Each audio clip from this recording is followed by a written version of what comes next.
શું તમે જાતે જ બધા ધાર્મિક પુસ્તકો વાંચીને ભગવાનને જાણી શકો છો કે પછી તમારે એક માર્ગદર્શકની જરૂર છે? ભગવદ્ ગીતામાં અર્જુન ભગવાન શ્રી કૃષ્ણને પોતાના ગુરુ સ્વીકારે છે. શિષ્યસ્તેહમ શાધિમામ ત્વામ પ્રપન્નમ. જ્ઞાન હંમેશા અધિકૃત સ્ત્રોતમાંથી એટલે કે ગુરુ શિષ્ય પરંપરા દ્વારા પ્રાપ્ત કરવું જોઈએ. મનગણત અર્થઘટનથી સત્ય મળતું નથી.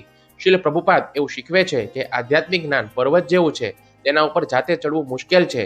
ગુરુ એક અનુભવી પર્વતારોહક છે જે તમને દોરડું પકડી અને શિખર સુધી પહોંચાડે છે. ગુરુ આધ્યાત્મિક શિક્ષક છે જે તમને ભગવાન સાથે જોડે છે. ગુરુ તે છે જેણે પોતે સત્યને જોયું છે અને જે તમને આ ભૌતિક બંધનમાંથી મુક્ત કરી શકે છે. સાચા ગુરુ હંમેશા કૃષ્ણના સંદેશને યથારૂપમાં રજૂ કરે છે, તેમાં કોઈ પણ ફેરફાર કરતા નથી. જેમ તમને ગણિત શીખવા માટે શિક્ષકની જરૂર છે, તેમ ભગવાનને જાણવા માટે પણ ગુરુની જરૂર છે.